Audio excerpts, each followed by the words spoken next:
For 2 years. I'm going to buy you a calculator so we can get this straight. That's your Christmas gift this year.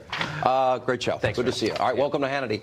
Today, I had the honor of traveling with our First Lady, Melania Trump, as she visited brave U.S. service members on 2 military bases and aboard the USS George H.W. Bush, many who won't be with their families for Christmas. Heroes that will protect our freedoms as we enjoy the Christmas holidays.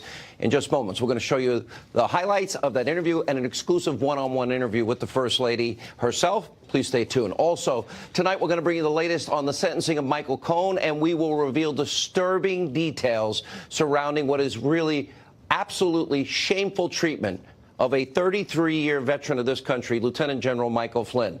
Also, over at Conspiracy TV, MSNBC, Liberal Morning Joe, well, part of that team is in very hot water tonight. We'll tell you why. And also later, a dangerous terrorist on the loose in France. We will bring you an update on that manhunt. And some migrants, actually from Honduras, are now demanding reparations from you, the U.S. taxpayers. All right, buckle up. From D.C., the swamp, tonight's breaking news, opening monologue. All right, today I was fortunate enough to witness the bravery, the courage, the might of the U.S. military firsthand as I traveled with our First Lady, Melania Trump, to Joint Base Anacostia and Joint Base Langley, and then to the awe-inspiring aircraft carrier, the USS George H.W. Bush, where I had the opportunity to sit down with our First Lady. Take a look. Stay true to myself. You use that term a lot. And I want you to expand on that. What does that mean, considering, and I'll ask you about your roots a little bit, but that stuck out to me. I do what I think it's right. I know I will get the criticism from the public or from the media, but I will do what is right and what I feel it's right for the country and for the people. And that's what I say. I want to stay true to myself and listen myself and what to do and what is right, what is wrong, and live meaningful life every day. We're going to have that full interview in just a few minutes, along with our highlights of an incredible trip. Where do you see these planes landing and taking off? It's unbelievable. First, we do have updates on the Mueller partisan witch hunt. Today, Michael Cohen, he was sentenced to 3 years in prison after he pled guilty to tax evasion, making false statements on a bank loan application, lying to Congress about building a building project that never even got off the ground, and a questionable campaign finance violation. Notice something missing? No Trump-Russia collusion. None. Again, it's also important to note, Michael Cohen does not have a cooperation agreement with federal prosecutors. And meanwhile, tonight, another top target of this Mueller witch hunt, Lieutenant General Michael Flynn, is asking a federal judge for leniency and no jail time. He pleaded guilty to lying to investigators, but only after legal bills wrecked his family finances, forced this man, 33-year veteran, 5 years of combat, to have to sell his home, and probably was most likely threatening punitive action against his son and his business partner. He fell on the sword like probably 99% of fathers would do. And tonight we are learning some disgusting new details surrounding how Lieutenant General Michael Flynn was treated by top federal officials. Now, according to Flynn's sentencing request, then Deputy FBI Director Andrew McCabe pressured then National Security Advisor Flynn not to have a lawyer present during a seemingly relaxed, casual meeting with the FBI, the one that they said he lied at, except nobody believed he lied. Flynn agreed to sit down without attorneys present and was then subsequently charged with lying during that very meeting. Now, keep in mind, Andrew McCabe was ultimately fired from the FBI for him lying to the Bureau, and he is currently facing no charges. According to FoxNews.com, Flynn's filing also seemingly demonstrates that the FBI took a significantly more aggressive tack in handling the Flynn interview than it did during other similar matters. For example, quote, no one interviewed during the FBI's Clinton email investigation was hit with false statement charges, though investigators believed those witnesses were untruthful. Big difference. And so as we now know, that is called a two-tiered justice system. And by the way, this might be part of the worst part of Flynn's political persecution. The agents interviewing Flynn, they never thought he lied. That is such a miscarriage of justice and an abuse of power corruption scandal one of the biggest in American history, as we've been telling you. And of course, you're not likely to hear about any of this on any other media, especially over at Conspiracy TV MSNBC, especially not on the liberal Morning Joe show, where the hosts literally spend hours every single day trying to outdo themselves, trading insults about Donald Trump and the Trump family and anybody associated with Trump. Now, it's a pretty sad and scary way to start your morning, but today, co-host Mika Brzezinski went too far, used this pretty disgusting slur just before 9 a.m. Take a look. Understand that Donald Trump doesn't care. Heilman makes a good point. He doesn't care. But why doesn't Mike Pompeo care right now?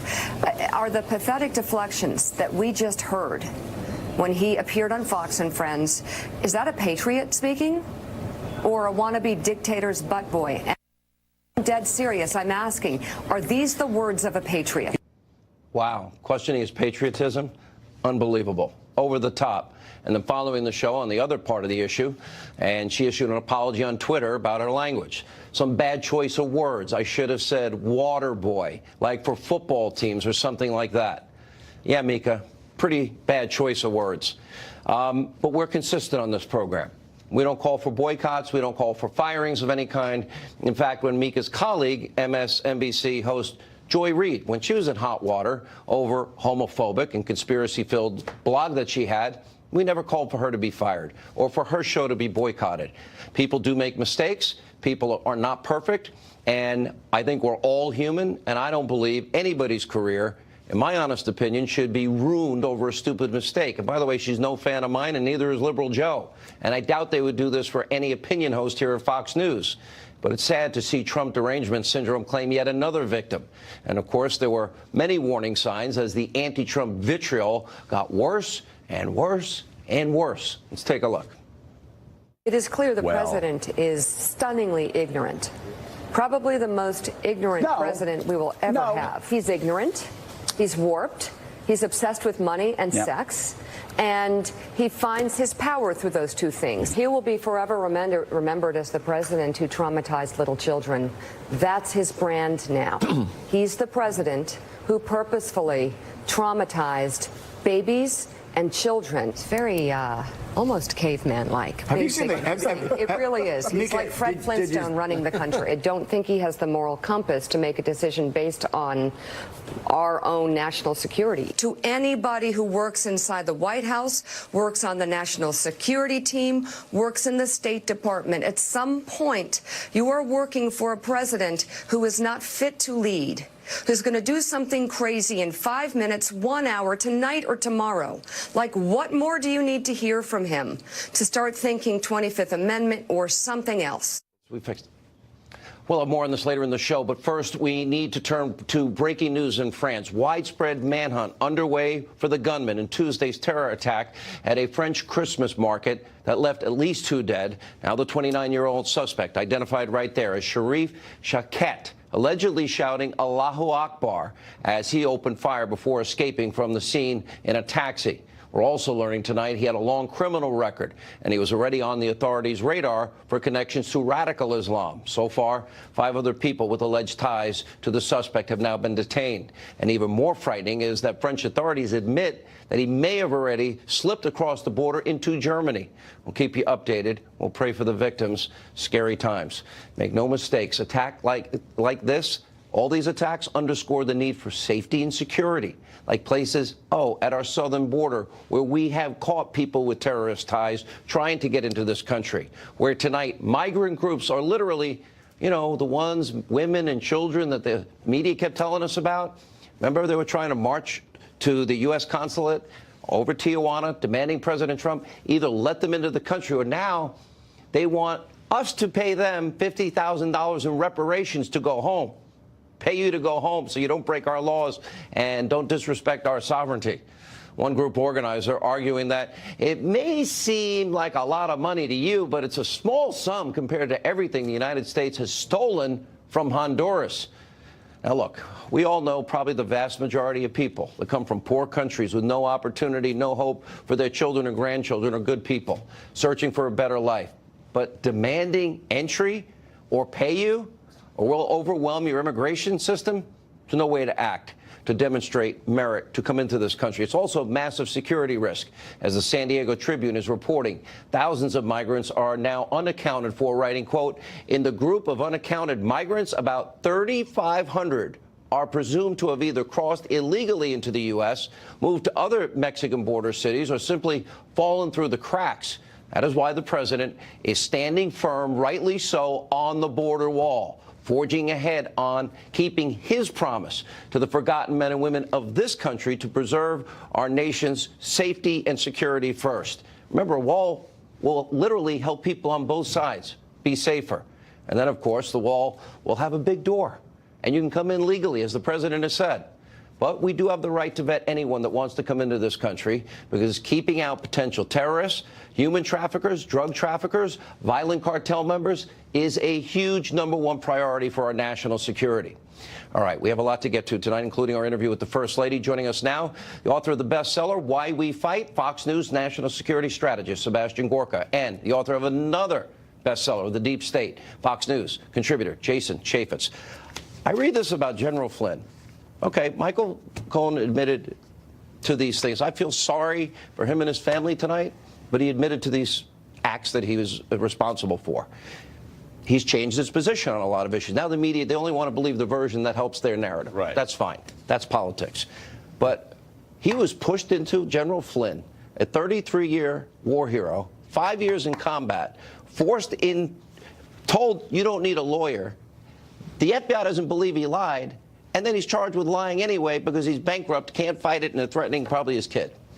This is classic entrapment, Sean. If you listen to the testimony of the two FBI agents who don't think he was lying, if you look at what we now know about McCabe, who said, you don't need a lawyer, General Flynn, this is just an innocuous discussion, and then what do? They trap him in a process crime. Sean, everybody watching this show right now could be trapped in a process crime. I don't care how much of a Boy Scout you've been, everybody has a faulty memory. And you say one thing on Monday when you think you're in a friendly discussion with some fellow patriots, you think FBI agents, and then a week later, 2 weeks later, you remember it differently. That's it. You've committed a felony because you have, quote unquote, lied to a federal agent. That's entrapment of General Flynn. And then we compare this to a man who secretly taped his conversations with his client.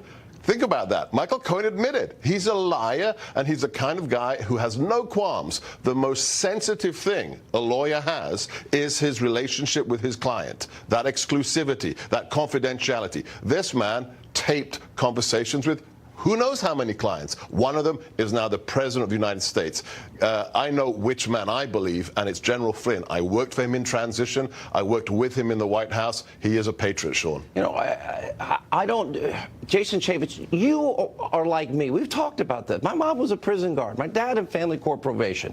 So many people in the NYPD. So two guys made it to the FBI.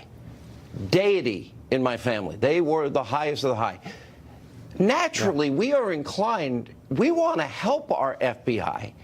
But if you're in a situation now and you want to help them and you're risking, if you don't remember something properly, remember he was illegally surveilled, illegally unmasked, they didn't use minimization, and they leaked raw intelligence on this man. Nobody cares about the crimes that were committed where they literally had the transcript. So anything that's not perfectly matched up in an interview to the transcript means that's a lie. That's how they're going to view it. 33 years. This is how we're going to treat this man and tell him, advise him, don't have a lawyer. What does that tell people that instinctively, like us, want to help our FBI? Not these corrupt officials at the top, rank and file, good field office FBI agents that are protecting this country. Well, look, my grandfather was a career FBI agent. We have a great affinity for the FBI, but the upper echelon, it is now well documented, the bias and the animus that they had. And we have a great deal of thanks for General Flynn. And you're right, 33 years of service. What's also very striking to me, though, Sean, is the difference in the way justice was played out, because I was a very key player in what was going on in trying to get to the truth with Hillary Clinton and her email and the transfer of classified information to a non-classified setting, putting people's lives in danger. I mean, real lives in danger. And yet the 5 people around Hillary Clinton, they all got immunity agreements with no requirement to cooperate with the government, no ability for us, say in Congress or the Inspector General's office, to make sure that we could go back and get the truth about them. And then you contrast how the FBI was acting with Flynn and Cohen and others, and it just doesn't feel like justice is balanced. Where is Horowitz on FISA abuse? Will we ever have an investigation into Hillary and the violation of the Espionage Act? Or let's say Dr. Gorka, forget me. Dr. Gorka has subpoenaed emails and he deletes them, wipes his hard drive clean, busts up his devices. Is he getting off? Yeah. I don't think he's getting off. I think he's going to jail. I got the wrong last name. No, you support this president, so that Right. means there's a double standard. When is that? Where is that justice? Or do we not have justice or equal application of our laws in America anymore? Well, it doesn't feel like we are having that equal application of justice. I know that the Inspector General is looking into the FISA abuse. That has expanded, and I don't think we're going to hear about it until the spring or so, because there's something like 1 million documents that they're probably having to sift through to get there. Now, once we have that information, the Inspector General can't prosecute. We have not had, Donald Trump has not had shouldn't we have an had a Attorney special General counsel for 2 years. On all of these other issues? Well, we should have a special for example, counsel, uranium yes. one. And we need a real Attorney General. Yes. We gave Putin We need both. 20% of our uranium, and we have to import it. The FISA the warrant, where literally a dossier is paid for, Dr. Gorka, with Russian lies. Not only that, I think the biggest story is still out there, and that's the unmasking. I mean, we've talked about, what, for 6 minutes, about General Flynn, a patriot who was trapped by a political use of the intelligence community and law enforcement. We know there are hundreds of Americans who are unmasked by the Obama administration. Why? Because at a 300% increased rate. Right, and then what happened 2016. just before the inauguration, the president says, oh, let's share all of this intelligence with 7 times as many agencies as we did before, because who knows, maybe we can bring down the presidency. That's what we're talking about, the politicized use, the weaponization of the intelligence community, and potentially hundreds of Americans are affected, Sean. You know, and let's stay on that, because if we really cared about Russian influence in the election, which has now evolved into, well, Donald Trump may have committed a felony campaign finance violation, with no lawyer is ever going to buy into, intelligent lawyer that is, right, except for these crazy dumb TV pundits that are way overpaid and just incendiary in their hatred for 2 years of Donald Trump. So the question is, are we really going to allow somebody who paid for Russian influence with funneled money, interestingly, campaign finance violation perhaps, to a law firm, legal expense, not true, foreign national, Russian lies, fed to the American people, influenced the election, and money kickback and a uranium deal that was signed off on? You can't tell me that this is about Russia, because if it was about Russia, we would be after these issues. They're not after them. It's just like they only cared about Kavanaugh if he did something inappropriate, wrong. But they didn't care about Keith Ellison or Michael Avenatti. They didn't jump the gun in those cases, which means they really just care about the politicizing of these issues. Isn't that what it's about? Yeah, now look, if you were serious about this, you would go look at Mark Elias. He was general counsel with the DNC. He advised the DCCC. He was involved with Hillary Clinton. He was involved with the campaign. He was involved with Perkins Coie, and he was also involved with the Panetta Group. And so all of those ties, millions of dollars going overseas to attract this money, but you don't even get the sense that anybody is even sniffing into this. And it's just, that's where people, I just think, are losing trust, have lost trust in the justice system, because that was fundamentally wrong. It's millions of dollars spent to affect an election by engaging a foreign entity and foreigners to be involved in that campaign. There's so much material out there. And then you hear Mark Meadows talking about how they have whistleblowers on Uranium One, and they pass those on to the Department of Justice, and nobody even talks to her. He literally was within Putin's network in America, referred to Robert Mueller, then FBI director, blackmail, money laundering, corruption, kickbacks, bribery, all these things. Last word, Dr. Gorka. The president could pardon General Flynn, and he'd make a great chief of staff, don't you think?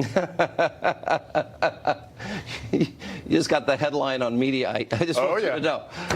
Well deserved. Good to see you. Congrats on the book, and same with you, Congressman. All right, we have a lot coming up tonight from D.C. More on the outrageous hypocrisy. Mika Brzezinski under fire tonight. Stunning, ridiculous, insane, corrupt, and homophobic comments about Secretary of State Mike Pompeo. Tammy Bruce, Monica Crowley, and later, you don't want to miss this interview with our First Lady, Melania Trump, aboard an aircraft carrier in the Atlantic Ocean from earlier today. You don't want to miss this video. It is amazing. Straight ahead.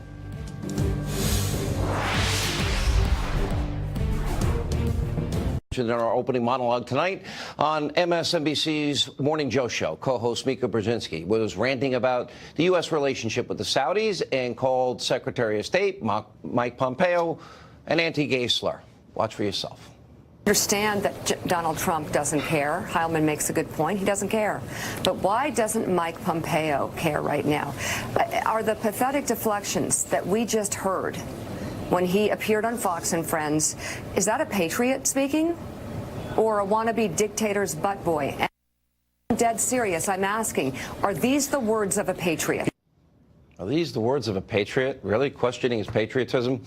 Ms. Brzezinski, on the other side of that, said she was sorry, tweeting, quote, totally agree with your super bad choice of words. I should have said water boy, like for football teams or something like that. Apologize to Senator Durbin, too. So sorry. Here to discuss this left-wing media hypocrisy. Fox News contributor Tammy Bruce, Washington Times columnist Monica Crowley. Look, let's be honest. Joe and Mika hate my guts. Fine, I don't hate them, but I just think they're insane. I mean, it is like a train wreck TV every day in terms of everyone on that show tries to outdo each other with Trump hate, Tammy. Yeah. But I'm not the thought police. I'm not the speech police. And something they would never do for a Fox opinion host is say, you know what? No, stand up when people try to boycott or stand up when people call for firings. I believe she's probably sincere in her apology. People do want to destroy her career over this. This is a problem we have in all of media. Maybe if you make a lot of mistakes, at some point, that crosses a line. What's your take? Yeah, my column today in the Washington Times actually looks at the attacks on Kevin Hart and Mr. Murray, who won the Heisman Trophy, for remarks made years ago. And when, of course, when Mr. Murray was a child, Mika Brzezinski is a middle-aged woman. She knows what she's doing. She's done television for a very long time. She's a sophisticated woman.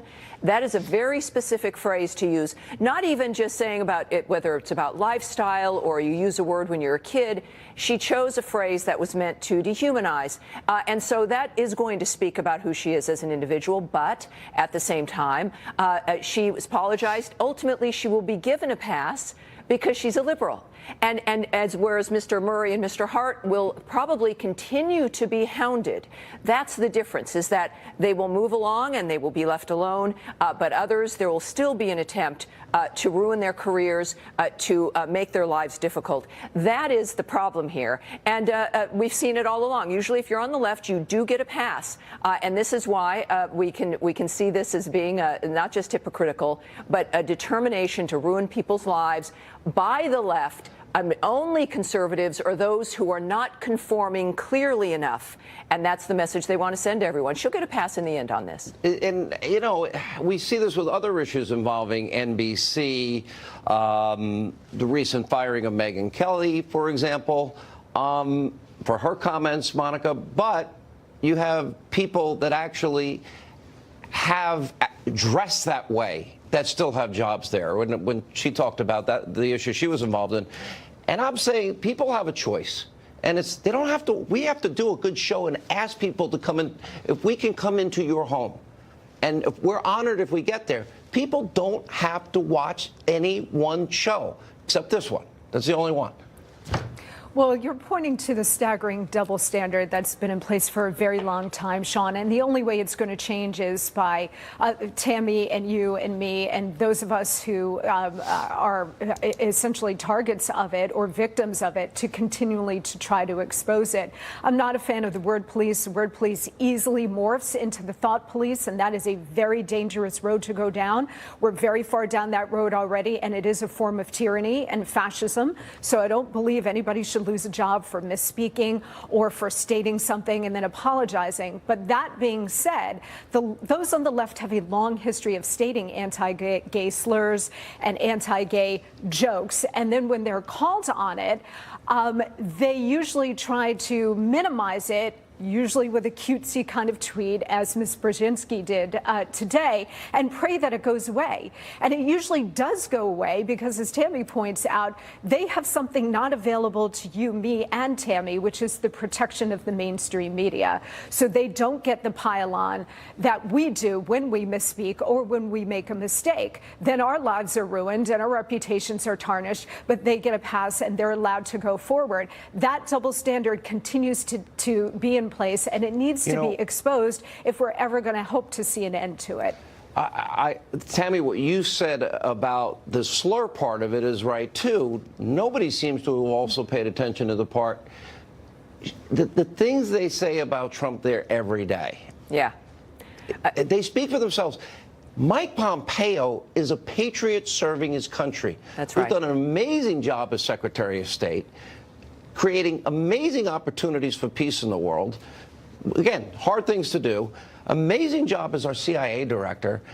And I just say, you're questioning this man's patriotism with abandon. And she was responding on Twitter with that apology to a fellow who's a verified blue check, who I think was a photographer, who suggested to her that it would have been better if she had called Pompeo a traitor. So the left would prefer you to be called something she pretty much did, questioning his patriotism. That would require an execution where you should be killed. If you're a traitor to the country, that would be the legal punishment, as opposed to a gay slur. We don't want any of that. And look, if you're in media at any point in time, you've said something that you regret and that you do apologize for.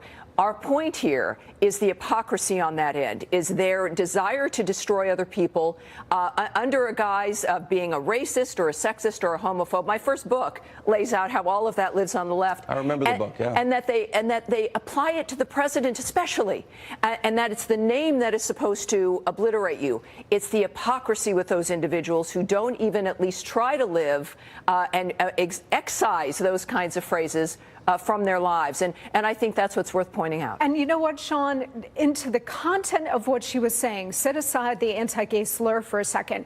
She was tarnishing President Trump and his Secretary of State for what? For trying to maintain the alliance with Saudi Arabia as they're trying to develop an anti-Iran coalition, which is a very serious and meaningful, substantial foreign policy exercise, okay? But I didn't hear in the 8 long years of President Obama, I didn't hear Ms. Brzezinski or Mr. Scarborough talk about President Obama, Secretary Clinton, Secretary John Kerry bending over backwards to align themselves with the Iranian regime of Khatami and Rouhani and Zarif. That regime is at least as bad as Saudi Arabia on human rights, if not worse. That regime has killed Americans in Iraq and elsewhere around the world, and they still target Israel and the Jews. And so I didn't hear a peep out of them on that. But here they're attacking Secretary Pompeo and the president for being traitors and all manner of offenses against the United States. I didn't hear them attacking President Obama. Monica, a year and a half ago, John Kerry admitted that when we released that $150 billion to Iran, he admitted that some of that would likely be used for terrorism, but there's nothing we can do about it. We didn't hear any complaint from the Democrats or Nancy Pelosi or anyone else when those admissions were made. And this is where we're at with these individuals, with the left. Thank you both. We appreciate it. Speaking of which, I talk about this double standard and the treatment of the Trump family, my exclusive interview with our First Lady, Melania Trump, conducted on board the USS George H.W. Bush. Amazing day. That's next.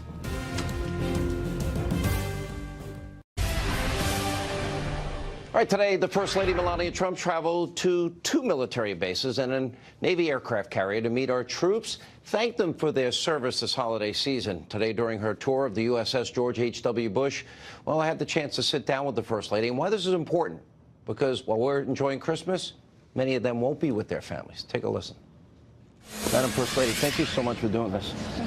So you said before you came here, and I watched you with all these troops today, you said that this is about our troops, our families who sacrifice daily for our freedoms. Our hearts, our prayers are with all of our deployed soldiers, sailors, airmen, Marines who will not be home for Christmas. And so you decided to do this trip. Tell me more about that. Well, I wanted to come and visit military families and also the servicemen and women. It's very important that we support them. Holidays are coming, not many of them, they will be with their families. So for me, it's very important to show them that the president and I and the country, we are behind them. You know what's amazing? So we're on the USS George H.W. Bush, who recently passed away. They put as many as 5,000 people on this ship. I was watching you as you were watching the planes, the jets come in and out. If we tipped it over, it would be the size of the Empire State Building. What do you think when you see this? It's incredible. Even when I flew over here, you see the ship, it's very small, and then you're approaching and it's really big. And it was great to meet some of the who serve here. Now today there are 3,000 servicemen and women on it right now. And I saw the airplanes taking off and landing, and it's incredible what they do. The cost of freedom is high, very high. We forget sometimes, don't we? Correct. Yeah. I watched you as you worked the rope line, as you spoke with the families. It seemed to me that they cling to you and they want to send you messages. What are they saying to you? Just they thanking me for the service, that what I do for them, and I thank them for the service. I guess I see that we have incredible support out there, and they see what I'm doing and that I'm here for them and to support them. Yeah. Let me ask, so I would say, I told a lot of people I was going to be interviewing you, there is a curiosity about you. I don't know how you take that, but I think a lot of people know your husband who's so outspoken, and you've been behind the scenes, but you're making it out more. You went on your trip. You went to what, Nigeria, Ghana, Malawi, Egypt? Yes, I went to the 4 countries. I started with Ghana and Malawi, Kenya, and Egypt. I did a 5-day trip in Africa on all those 4 countries. It was an amazing trip, and they were very happy I came there. And I worked with the USAID, so we are helping them to become self-reliant. Yeah. I noticed in interviews, one of the things you often say, that first you defined yourself in the ABC interview. I thought it was a really interesting question. As a mom, a wife, as the First Lady of the United States, as a friend, and then you talked about that you're confident, you're very focused, and you use the term, stay true to myself. You use that term a lot. And I want you to expand on that. What does that mean, considering, and I'll ask you about your roots a little bit, but that stuck out to me. I do what I think it's right. I know I will get the criticism from the public or from the media, but I will do what is right and what I feel it's right for the country and for the people. And that's what I say. I want to stay true to myself and listen myself and what to do and what is right, what is wrong, and live meaningful life every day. You talked about that this is temporary. You see it as temporary. Would you want to stay for a second term?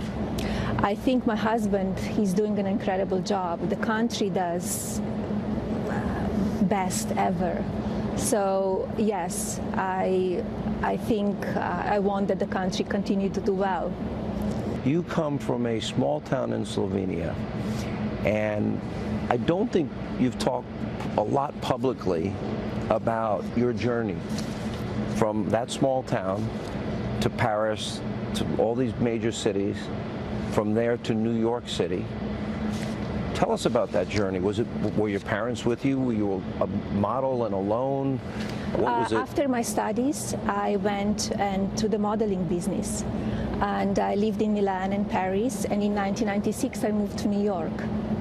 And then my career, I loved it, and I stayed in New York, and here we are today. It's interesting because you're now traveling, but you end up in the biggest city, and you've told the story about how you met the president. When did you know that he was the one? Was there a moment? We had a great chemistry when we met in 1998, and we started dating, and we dated for a long time before we got married, and we got married. We had a son, but we had a great chemistry from the day one. Yeah. Was there a moment that you realized, wow, small town Slovenia, now I'm the First Lady of the United States and I'm living in the White House? Was there a moment that you realized this is real? It's incredible, especially when you think about it, your life, where you were born, and all the steps you took. I took a lot of steps. It's not just like you end up here. You learn a lot on the way here. And in my business, in fashion business, it's a tough business as well. And here the politics is as well. It's a tough business, and you need to have very thick skin. Yeah. What's been the hardest for you since you become First Lady? What's been the hardest thing that you have to deal with? I would say the opportunists who are using my name or my family name to advance themselves, from comedians to journalists to performers, book writers. Does it hurt? It doesn't hurt. The problem is they writing the history, and it's not correct. And especially when there's speculation about you and your family and your marriage, and you've addressed that in past interviews?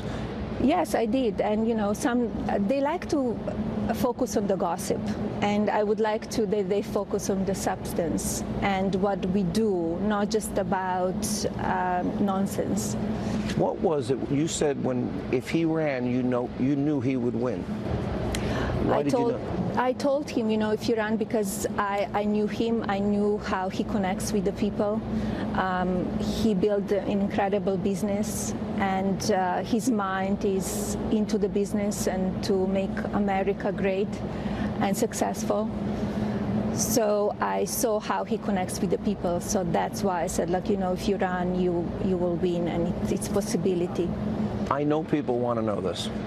Do you often weigh in on the issues of the day with the president? I know you do watch a lot of news. You're very aware of what's going on. What do you think in terms of insight could you give us, maybe a better way to ask it, as to how, when you feel strongly about something, that you would relay that to him? I wish to have time to watch more news, but I don't. You don't? And I hope you watch Hannity. I'm very busy with my office and traveling and doing my work. Yes, I watch you, and I sometimes also tape the shows, and if I have time, I watch it.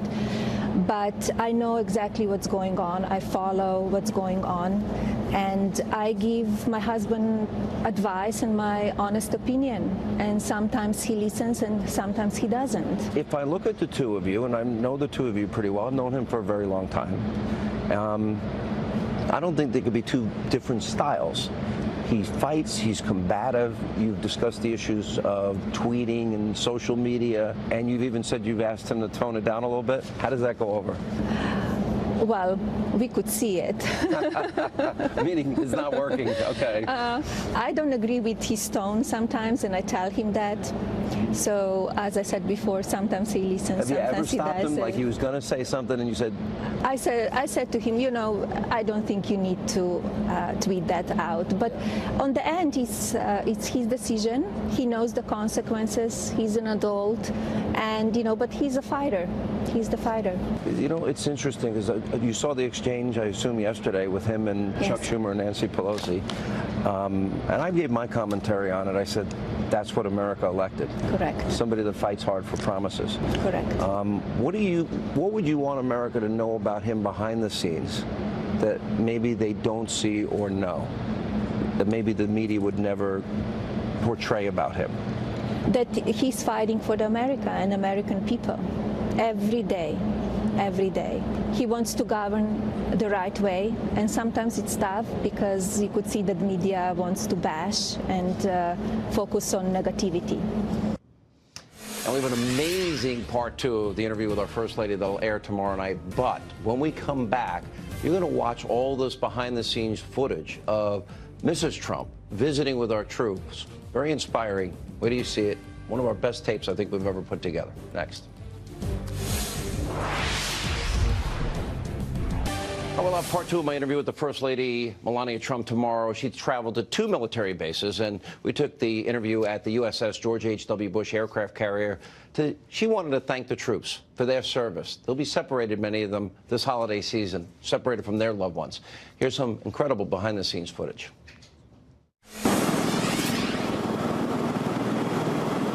Many of you have recently returned home from deployment. I'm honored to be able to say welcome home and thank you for answering the call of duty. We know that we are free because you are brave, and I speak on behalf of my husband when I tell you we are forever grateful for your service. The President and I thank you for all that you do. After we leave here, we will be flying to the USS George H.W. Bush aircraft carrier to visit with the crew on board. That stop will not only allow me to visit with more members of our military, but it will be very meaningful after the recent passing of President Bush. I want to let you all know that the President and I are so grateful and have unconditional appreciation for all that you do.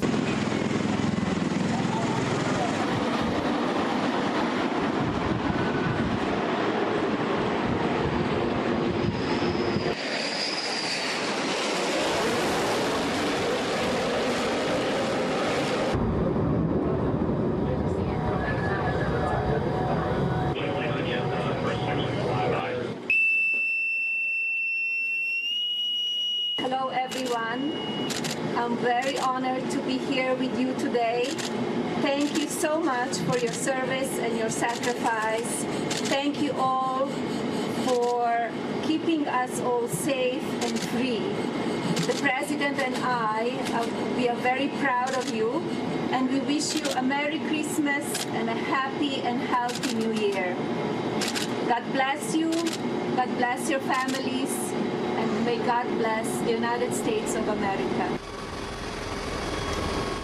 When we come back, we're going to give you a preview, some incredible part 2 moments that we'll be showing you tomorrow night. That's next.